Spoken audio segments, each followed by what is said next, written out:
Hello, welcome to Chewy's Magic Blog, and today we have the Spice, a deck that is kind of always wanting to kind of be there in the modern metagame.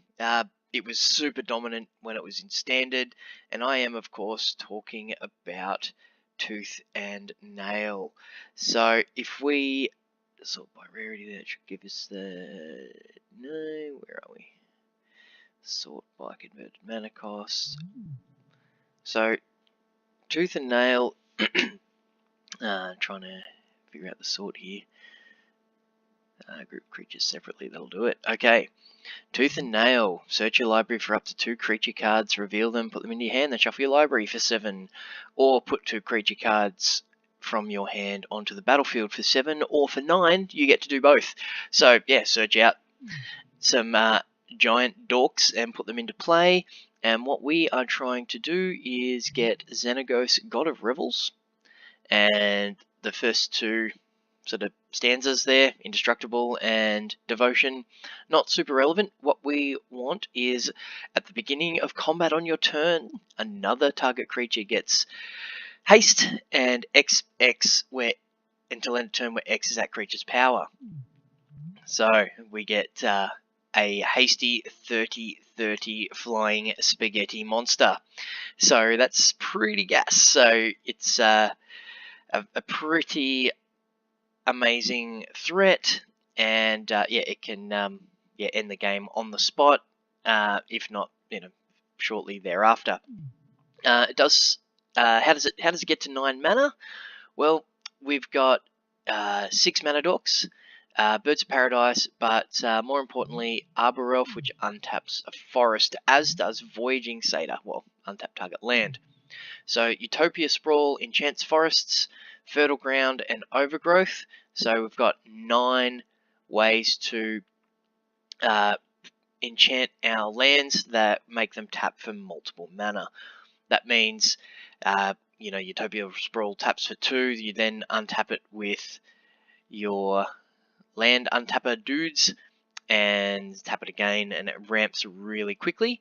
Also along that plan is old mate Garrick Wildspeaker.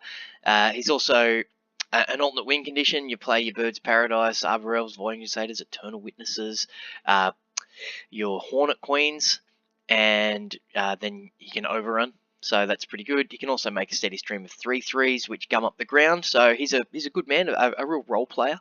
And yeah, a card that's just like Tooth and Nail, almost there with Modern. So just that little bit too slow, but we're going to see how we go.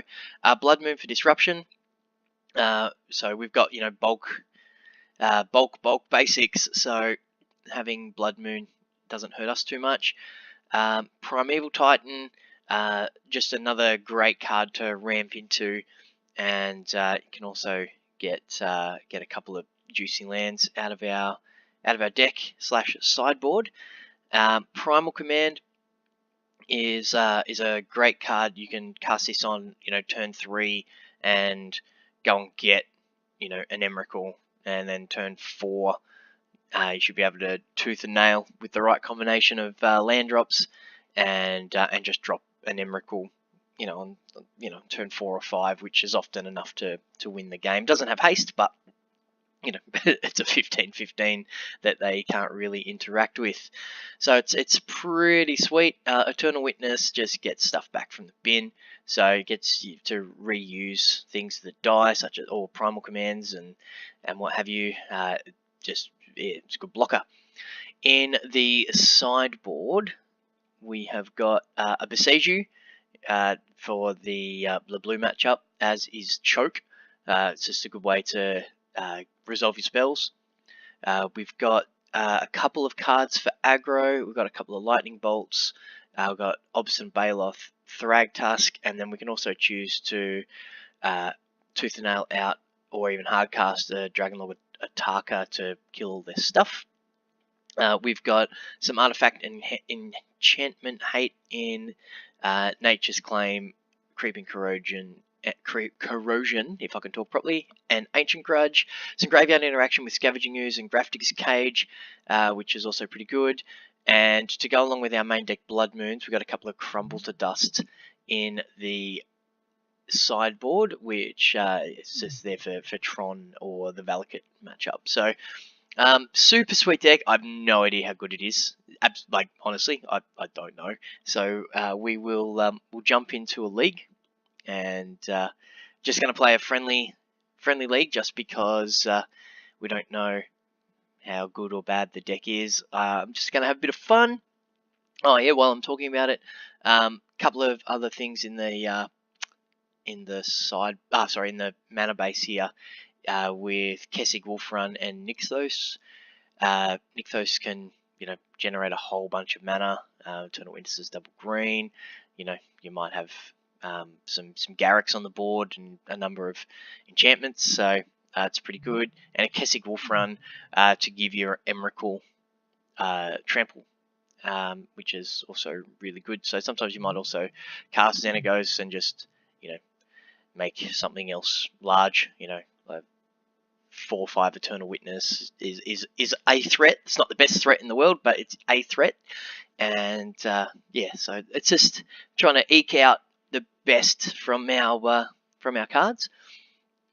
So yeah, it's super sweet. I played Tooth and Nail way back when we were doing that in Standard, and this is very different. We were playing Tron then with Secure Tribe Elders and Reap and Sows and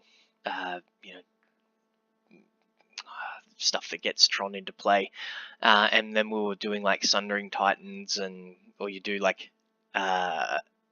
Mephedros Vampire and Triskelion, and just like doming your opponent forever. So let's jump in. We've got an opponent.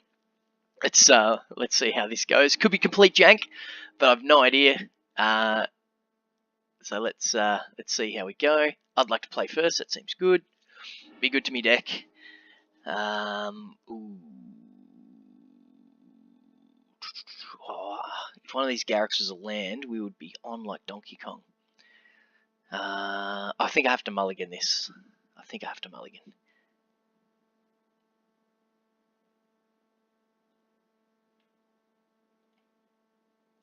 Is my internet connection going?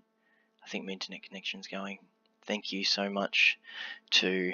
Let me just do a test here. Thank you so much, Telstra. Well, NBN. Sorry, it's not Telstra's fault, it's NBN. Can I get to a website? This would be unfortunate if this was to happen now. Come on.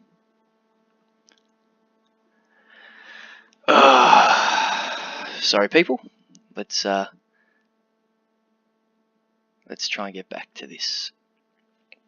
Let me just reset the router. It's just going to take a couple minutes. What a pain.